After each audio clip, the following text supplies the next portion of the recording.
yang penuh berkah ini, mudah-mudahan kita semua jamaah mausholawat mendapatkan barokah dan manfaat.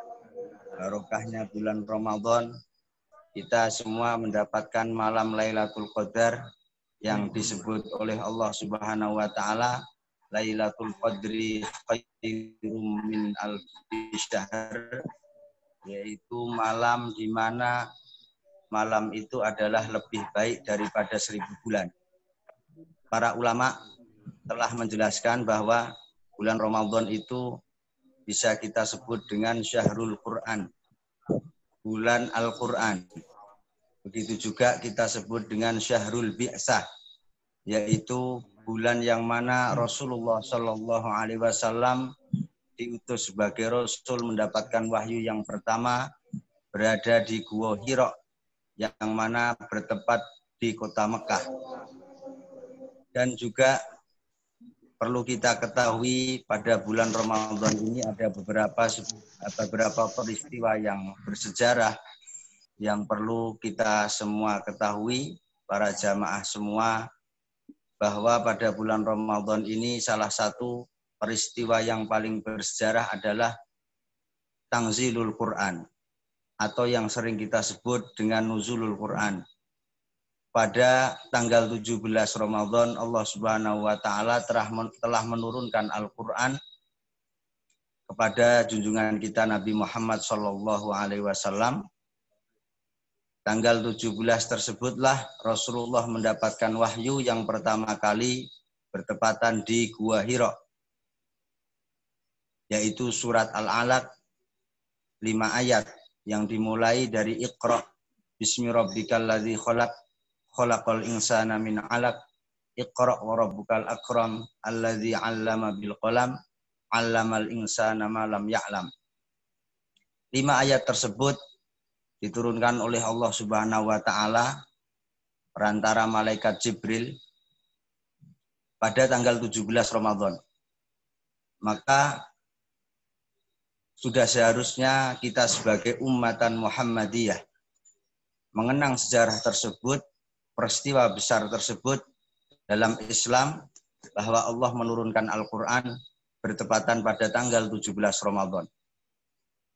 Dan juga perlu kita ketahui bahwa Al-Quran itu diturunkan oleh Allah Subhanahu wa taala prosesnya 2 kali. Yang pertama adalah proses Allah menurunkan jumlatan wahidatan. Allah menurunkan sekaligus mulai suratul Fatihah sampai yang terakhir surat An-Nas.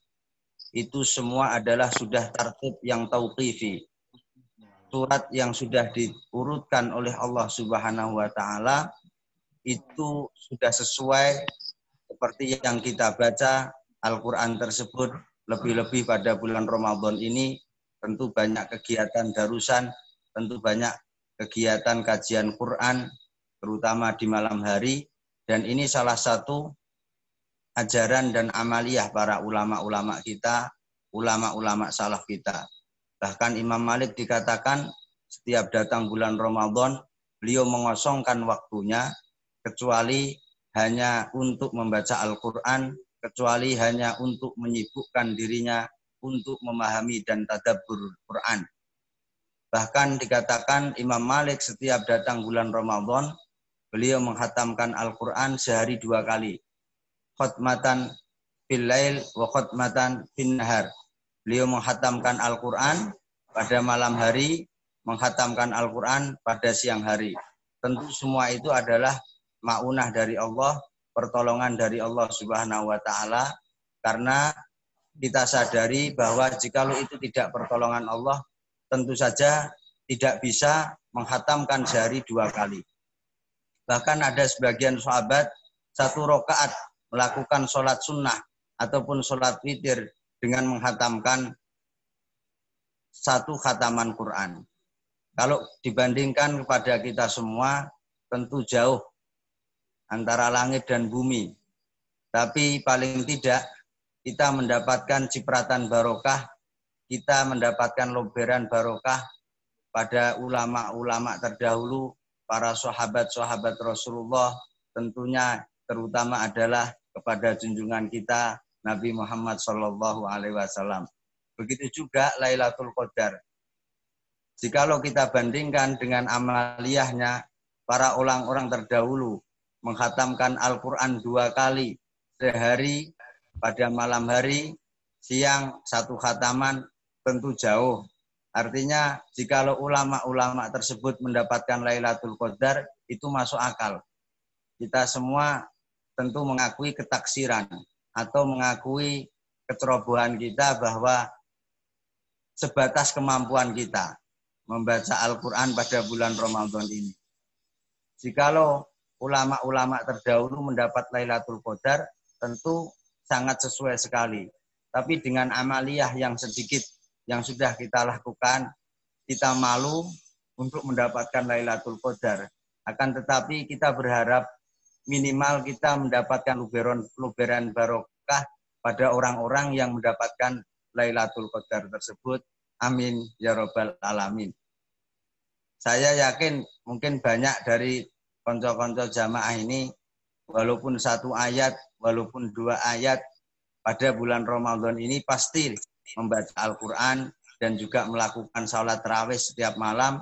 Itu mudah-mudahan dicatat oleh Allah termasuk orang yang melakukan qiyamul lail sesuai dengan dawuh Rasulullah sallallahu alaihi wasallam, man qama imanan wa ihtisaban ghufira lahu ma taqaddama min dzambi. Barang siapa yang mendirikan puasa, melaksanakan puasa, melakukan puasa dan juga melakukan qiyamul lail pada malam harinya, ghufira lahu ma taqaddama min dzambi. Maka Allah akan memberikan ampunan dosa-dosa yang telah dilakukan, dosa yang terdahulu. Mudah-mudahan kita berharap kepada Allah Subhanahu wa taala mengampuni dosa-dosa kita semua. Maka pada akhir Asrul Awakhir, itu tanggal malam 21 sampai Lebaran, itu Rasulullah menyibukkan waktunya untuk iktikaf di masjid 10 hari penuh. Karena para ulama, para salaf itu banyak yang mengatakan bahwa Lailatul Qadar itu jatuh pada tanggal 27. Walaupun banyak perselisihan pendapat ulama, sampai 40 pendapat bahkan lebih. Ada yang mengatakan bahwa turunnya Lailatul Qadar itu bertepatan pada tanggal 17. Ada juga yang berpendapat sesuai dengan hari dimulainya hari puasa. Permulaan puasa itu bertepatan pada hari apa, maka sudah bisa kita tentukan Lailatul Qadar jatuh pada tanggal berapa. Tapi ala kulli hal, walhasil para ulama itu banyak yang berpendapat bahwa Lailatul Qadar itu jatuh pada malam 27. Oleh karenanya saya berharap kepada jamaah semua, terutama malam 27. Syukur-syukur Asrul Awakhir kita sibukkan untuk mendapatkan keberkahan, untuk kita sibukkan untuk ibadah kepada Allah, taqarrub kepada Allah Subhanahu wa taala melalui apapun itu, baik dengan sedekah, membaca Al-Qur'an, dengan sholat dan lain sebagainya, tentu bisa. Jangan beranggapan bahwa kita taqarrub kepada Allah itu hanya sholat. Kita taqarrub mendekatkan diri kepada Allah itu hanya ibadah. Ya artinya hanya membaca Al-Quran ataupun yang lain. Tapi banyak masih amaliyah-amaliyah yang sifatnya sosial, itu juga salah satu faktor untuk kita mendekatkan diri kepada Allah Subhanahu wa taala. Seperti kita berbaik sangka kepada orang lain, kita dermawan kepada orang lain, kita menyapa kepada orang lain, kita mengampuni kesalahan orang lain, itu salah satu bentuk taqarrub kita yang sifatnya sosial. Mudah-mudahan pada Asrul Awakhir ini kita bisa melaksanakan minimal walaupun tidak banyak, bisa mengikuti jejak-jejak para salafus soleh kita, walau ayatan, walaupun kita membaca cuma 1 ayat. Saya berharap dengan bacaan kita dan amal soleh kita mendapatkan keberkahan dan termasuk digolongkan oleh Allah Subhanahu wa taala mendapatkan luberan barokahnya Lailatul Qadar. Karena Lailatul Qadar itu adalah khairum min alfi syahr, yaitu malam yang lebih baik daripada 1000 bulan. Kalau kita hitung tahun, maka adalah salah satu wa samani nasanah wa arba'ata syahron. Sama saja 83 tahun lebih 4 bulan. Jikalau kita mendapatkan Lailatul Qadar 2 kali, maka 83 tahun ditambah 83 tahun. Menjadi 166 8 bulan. Oleh karenanya, mudah-mudahan kita mendapatkan keloberan Lailatul Qadar. Amin. Allahumma amin. Terus kemudian perlu saya sampaikan kenapa ulama itu berpendapat bahwa Lailatul Qadar itu jatuh pada malam 27. Ada yang menghitung melihat kalimah Lailatul Qadar. Jikalau kita hitung hurufnya, Lailatul Qadar itu ada 9. Kemudian Allah menyebutkan di dalam Al-Quran, di surat Al-Qadar, Inna anzalnahu fi lailatul qadr, wa ma adraka ma lailatul qadr, lailatul qadri khairum min alfi syahr, tanazzalul malaikatu warruhu fiha, bi'idni rabbihim min kulli amr, salamun hiya hatta matla'il fajr.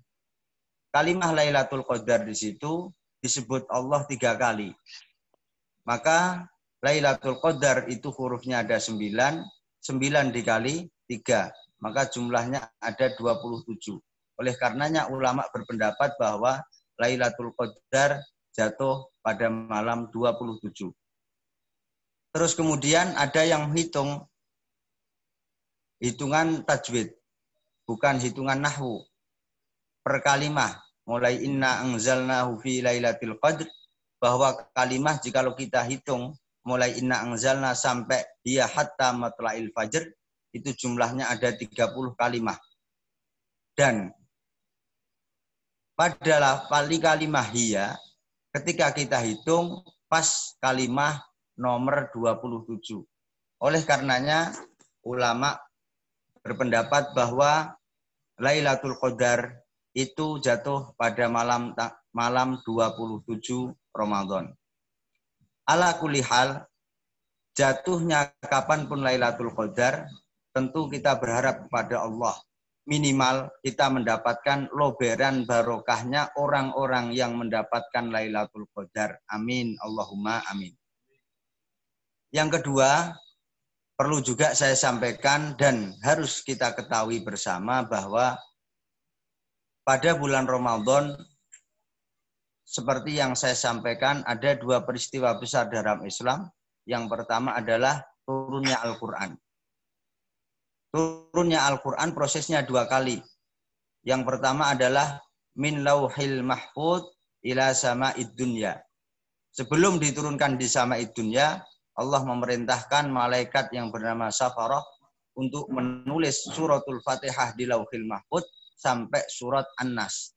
Kemudian Allah Subhanahu wa taala mengutus untuk diturunkan di Baitul Izzah atau di Sama'id Dunya. Nah, itu yang disebut Allah di dalam Al-Qur'an inna anzalna.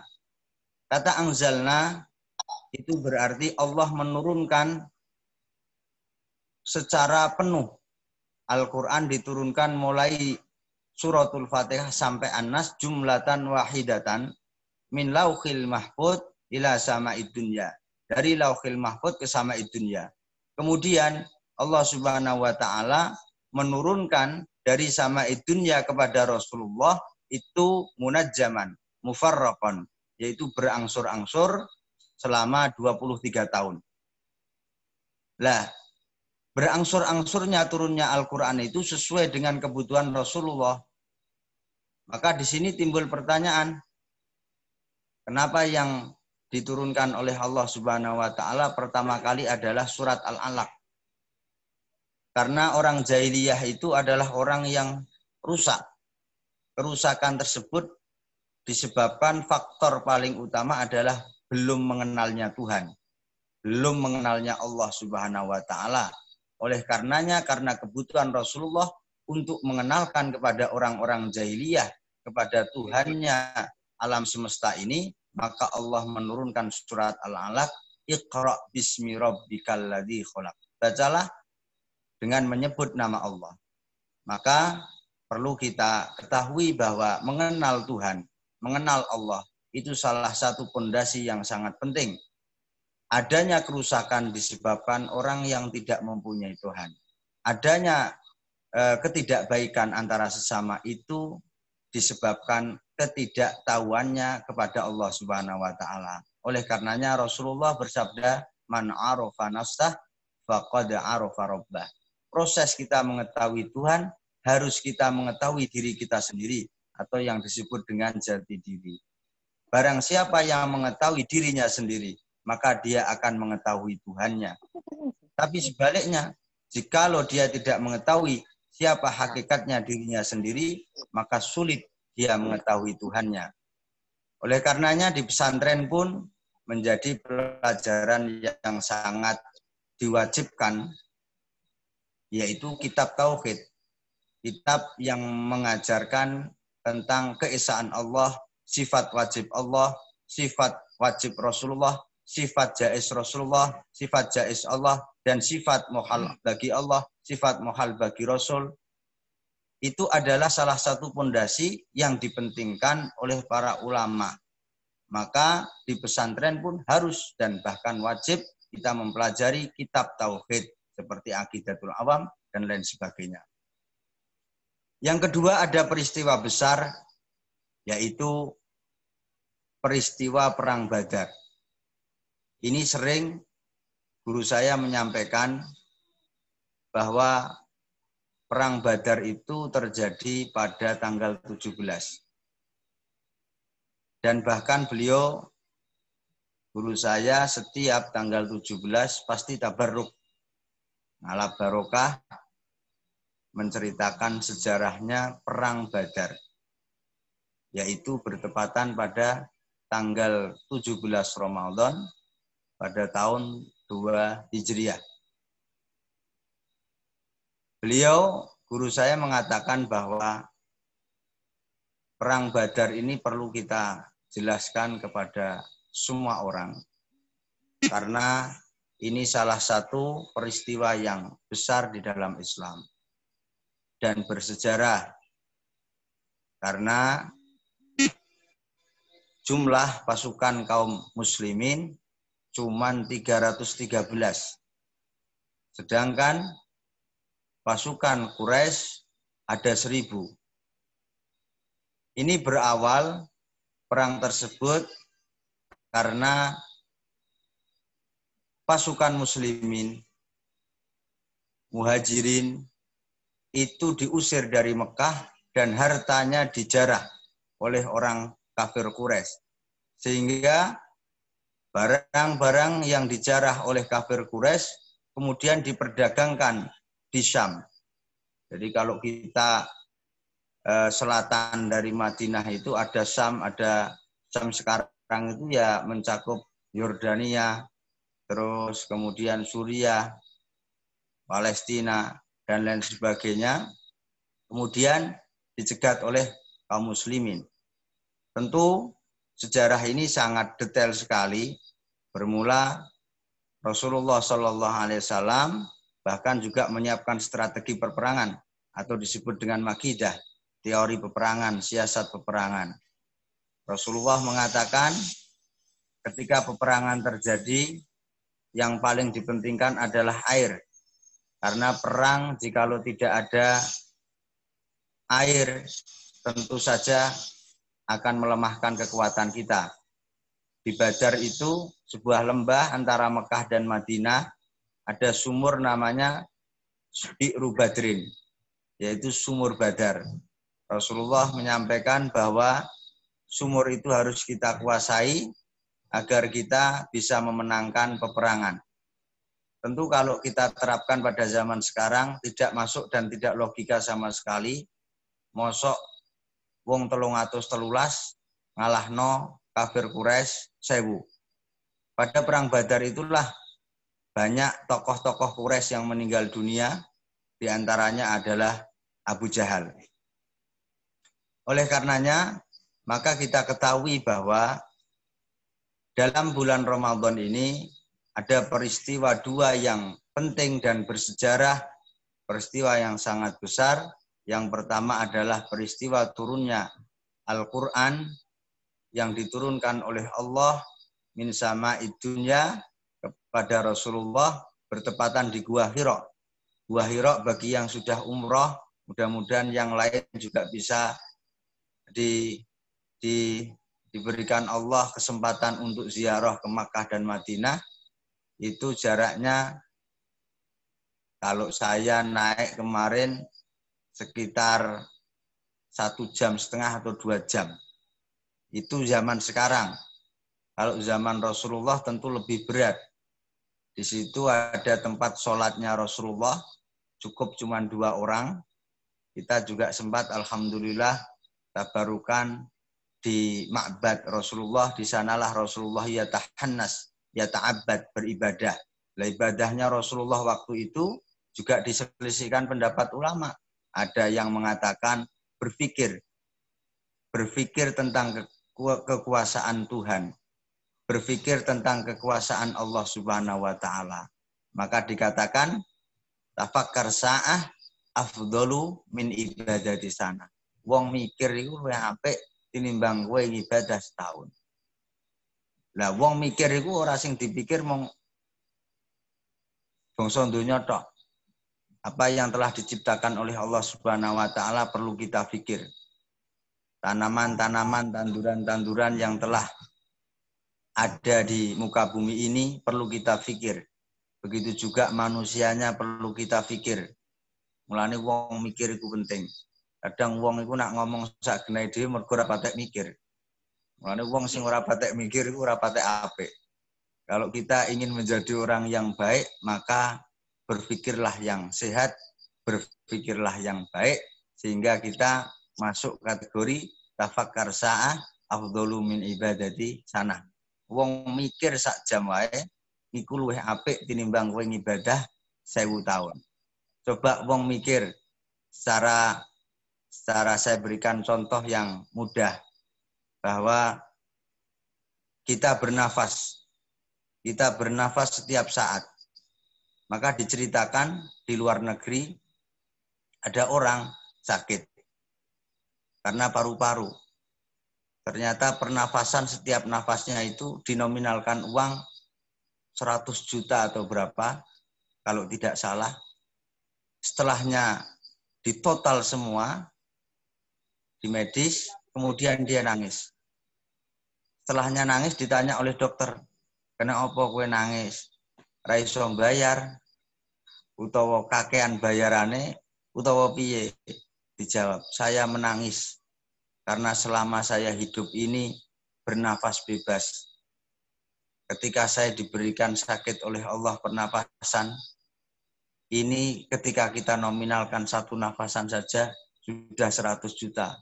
Berapa nafasan saja yang saya hirup yang diberikan oleh Allah Subhanahu wa taala, jikalau itu kita nominalkan, tentu tidak banding. Oleh karenanya orang itu masuk surga tidak sebab amalnya yang baik, tapi sebab mendapatkan rahmat dari Allah dan fadl dari Allah Subhanahu wa taala.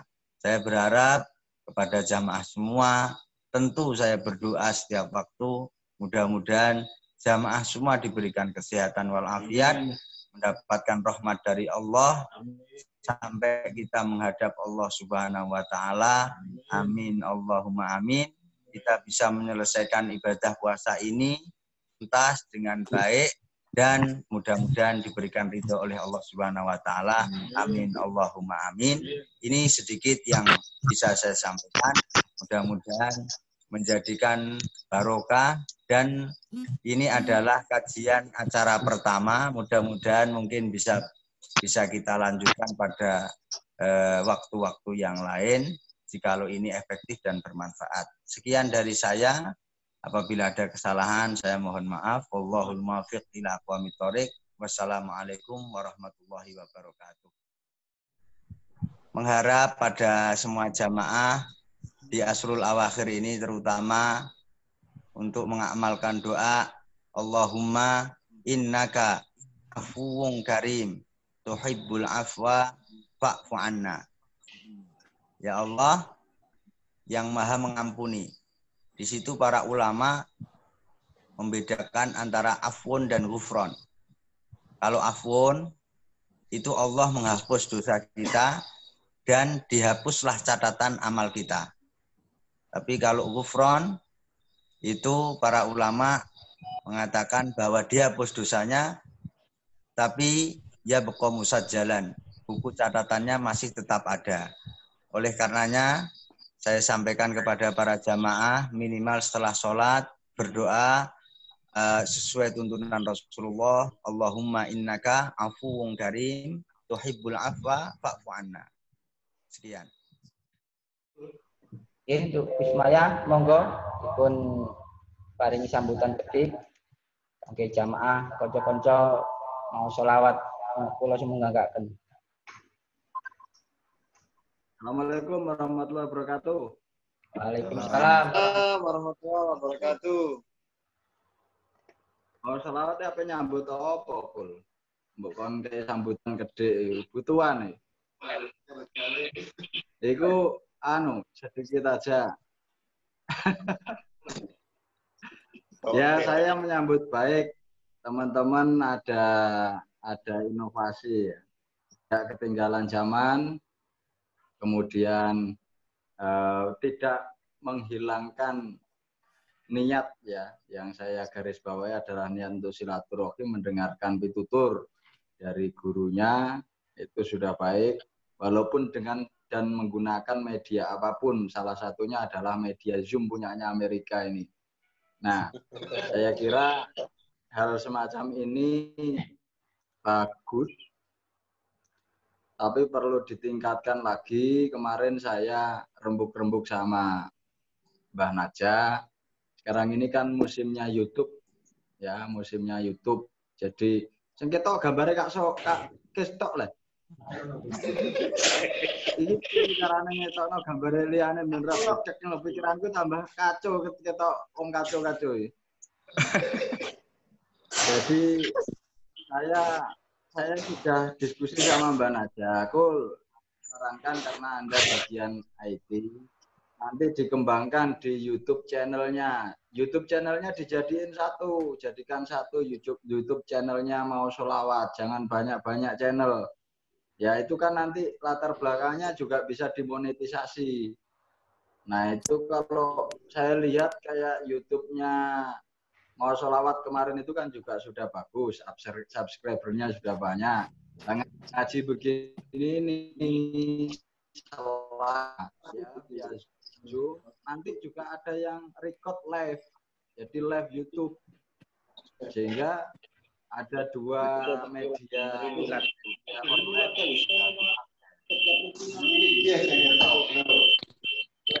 Nah itu bisa dikembangkan ke depan supaya lebih baik. Begitu. Jadi menurut saya alangkah baiknya bisa dikembangkan jauh lagi, tidak hanya media online melalui Zoom saja, tetapi juga media online yang lain. Salah satunya adalah melalui YouTube. Nah, ini nanti pasca corona pun harusnya teman-teman mau sholawat juga inovatif. Khususnya ada permasalahan-permasalahan secara syar'i yang perlu dibahas. Tidak usah panjang-panjang nanti kalau bikin konten video 10 menit yang didawuhkan Mbak Naja setiap hari apa gitu aja udah bagus. Nanti biar mengobati kangennya yang jauh-jauh. Nah, saya mumpung juga lagi online dengan yang lain. Ini saya kasih sambutan sedikit ya. Nyambutnya saya ngundang yang punya mobil-mobil bisa dipakai off-road, besok Sabtu suruh datang ke Gomang di Off-road bareng-bareng karo gurune mau sholawat gitu. Ini kagungan, Ya. Gus. Jadi saya tadi telat. Mohon maaf saya telat untuk ikut ngaji karena saya monitoring mobil saya udah mau jadi. Nah, itu Kak Udin ternyata ngaji di sini. Dia padahal saya kasih PR ini. Kamu barang yuk. Ya wes, matur nuwun. Assalamualaikum. Dimulai dengan membuka moodnya sendiri biar nggak rame suaranya. Matur suwun, Gus Najah. Assalamualaikum. Wakil dari Gresik mengucapkan terima kasih pada panitia yang menyelenggarakan meeting Zoom hingga kita dapat bersilaturahmi dengan guru besar pengasuh mau salawat. Alhamdulillah di tengah pandemi corona sehingga kita sangat kerepotan untuk silaturahim muwajahah. Terima kasih juga Gus Najah menyempatkan waktu untuk jamaah mau selawat sehingga bisa bertatap muka meskipun hanya dari online. Mungkin itu saja saya mewakili dari Gresik. Ucapkan banyak terima kasih terhadap panitia dan juga pengasuh atas waktunya menyelenggarakan ngaji. Untuk sama yang dari kabupaten lain, semoga sehat selalu. Dan kalau mengikuti ngaji, usahakan tetap sesuai atributnya ini ya, mau selawat dan berkopiah. Jangan sampai kayak di warung. Punten saya. Ngajinya resmi. Mohon diperhatikan adabnya itu. Maaf. Biar kita bisa sama-sama mendapat berkah dari Gus Najah. Amin. Monggo Mas Akul, untuk yang lain saya sudah cukup. Terima kasih. Assalamualaikum warahmatullahi wabarakatuh. Nah, wakil. Ya, Cak Hai, monggo dipun terusaken. Iya, iki si ibu nih. Cai. Cak Hai. Suaranya, Cak.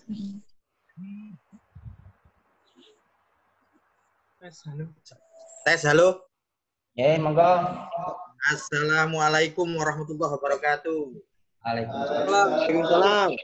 Ini saya termasuk korban dari COVID-19 ini, Bos. Gara-gara setiap hari saya pakai masker sehingga kumis saya sama jenengan. Kumis tumbuh. Tiap hari pakai masker. Ini ya, akhirnya tambah panjang nih. Engko tak kayak BLT. Ya, alhamdulillah. Memang kalau lama tidak ketemu jenengan itu sampai terbawa mimpi, Gus. Cuman hanya bisa mimpi, mau ke sana bingung. Karena dengar-dengar di lain tempat saya kemarin itu nyoba mau ke Nganjuk itu juga di stop dari sana. Sampean kalau mau ke Nganjuk nggak langsung masuk rumah. Masuk pengasingan dulu 14 hari. Waduh, terus gak situ. Saya juga takutnya kalau ketuban juga gitu nanti. 14 hari. Ya, alhamdulillah dengan dikabari Mas Takul kemarin itu dengan adanya acara seperti ini langsung saya sambut gembira, saya umumkan di grup dan alhamdulillah sesuai dengan harapan terlaksana hari ini.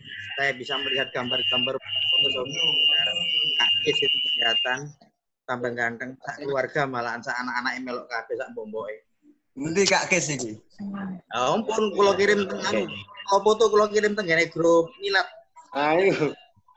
Guys, Kak Kes iki mana? Oh, nggih. Tentang kudu Mas Tutik lho. Nah, RR. Nah, RR. Nah, Mas Edi Ini Purnomo. gak iso. Cak Edi Purnomo yang nggak kelihatan fotonya. Wong desa kan ini itu. Enggak kopian kan, Ini He. kakek Bono Juni. Kita digeser-geser melihat fotonya. Nah, itu Oh Acik iya. Acik Ya, yang ketemu. menggandeng. Ya, Enggak kopian alhamdulillah. kan, He. Kali lintuni Aci ono Aci. dari Coba Kak Kak Kis. Kak Kis, monggo Kak Kis. Arianto. Kak Kis, monggo. Perwakilan Lamongan. Grafika, Hadi. Assalamualaikum warahmatullahi wabarakatuh. Salam warahmatullahi wabarakatuh. Alhamdulillah pada malam hari ini kita semuanya khususnya kami dan teman-teman jamaah sholawat khususnya wilayah Lamongan alhamdulillah mendapatkan siraman rohani dalam bulan Ramadan ini yang sekian bulan sepi sekali karena adanya virus corona.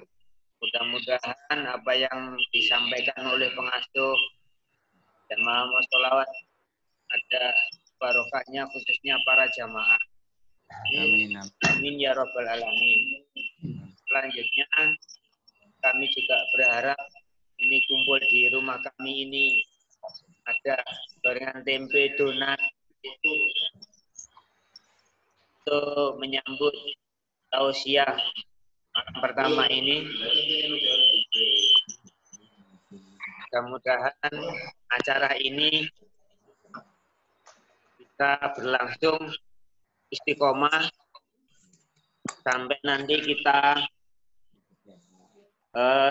jadwal normal lagi. Nah, ini teman-teman menyimak ada yang di warung, ini kebetulan ada di rumah atau di posko. Mudah-mudahan dengan tausiah ini kita semuanya saling tambah erat silaturahim. Mudah-mudahan juga kita selalu dapat hidayah dari Allah Subhanahu wa taala. Dan yang terakhir kami sampaikan, mudah-mudahan tadi teman-teman pesan, mudah-mudahan kita semuanya didoakan dalam lindungan Allah Subhanahu wa taala. Amin ya rabbal alamin. Karena perkembangan terakhir di Desa Tesan, Desa Tritunggal, tetangga Desa Moroplang, tadi malam ada satu COVID corona sudah meninggal. Ini dengan peristiwa ini mudah-mudahan kami dan jamaah mau sholawat Lamongan, khususnya masyarakat dijauhkan dari wabah COVID corona. Dan tak lupa adalah doa para pengasuh, para pembina, khususnya jamaah mau sholawat. Amin ya rabbal alamin. Demikian apa yang saya sampaikan.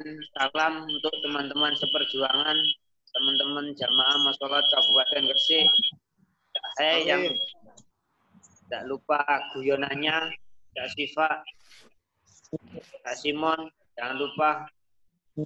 Salam semuanya untuk teman-teman di Gresik, teman-teman Gus Pami, yang rada beling.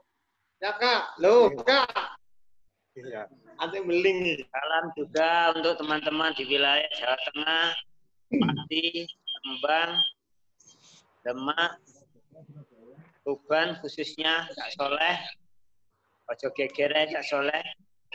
Kita semuanya adalah seduluran salawasi. Kalau ada perkataan, perjolokan itu anggap saja sudah biasa. Malam hari ini, khususnya malam pembukaan tausiah yang disampaikan oleh pengasuh jamaah sholat ini, mudah-mudahan menambah jalinan silaturahim untuk kita semua khususnya para jamaah. Demikian saya sampaikan. Wabillahi taufiq wal hidayah. Wassalamualaikum warahmatullahi wabarakatuh. Allahumma shalli ala Muhammad. Bismillahirrahmanirrahim. Alhamdulillah. Amin. Barik ala sayyidina Muhammad wa ala sayyidina Muhammad. Allahumma shalli ala sayyidina Muhammadin gumaril wujud fi hadzal yawm. Amin. Nasalluka salamatan fid din wa barakatan fil umri. Amin.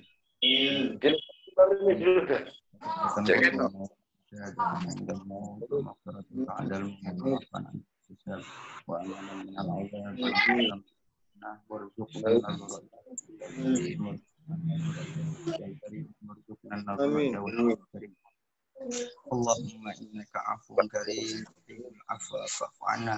Allahumma innaka afuwun karim tuhibbul afwa fa'fu anna. Allahumma innaka afuwun karim tuhibbul afwa fa'fu anna ya karim. Allahumma inna nas'aluka ridhaka wal jannah wa na'udzubika min sakhatika wan nar. Rabbana taqabbal minna innaka antas samiul alim wa tub 'alaina ya maulana innaka antat tawwabur rahim. Rabbana atina fil akhirati hasanah wa qina adzabannar. Sallallahu alaihi Muhammad wa ala alihi wasallam. Alhamdulillah rabbil alamin. Bismillahil Fatihah.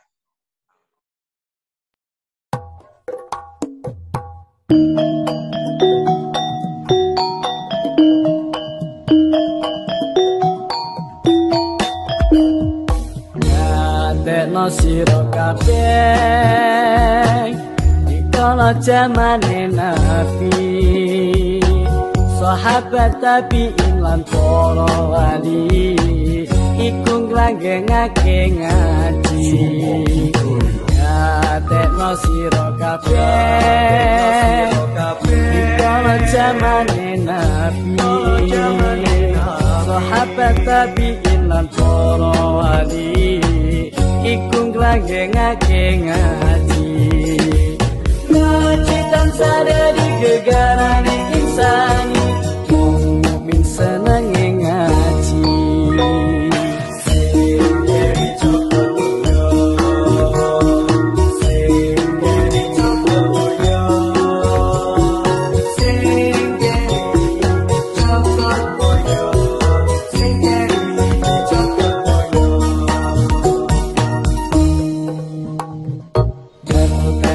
Sira kabeh nalikane para wali nyambung berjuang ing tlatah Jawi, derek tuntunane Nabi.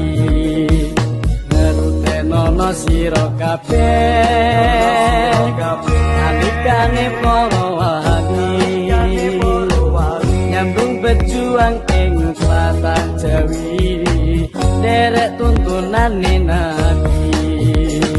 Ngaji dalan nyuwun marang ridho Gusti, wong mukmin senenge ngaji.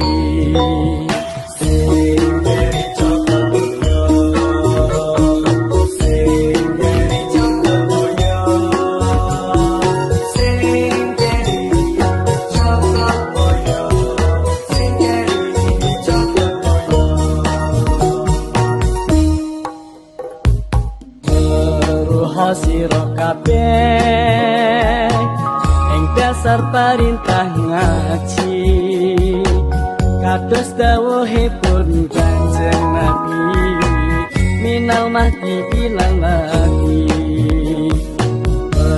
Ruh sira kabeh ing dasar perintah ngaji, kados dawuhipun Kanjeng Nabi, minal mahdi ilal lahdi.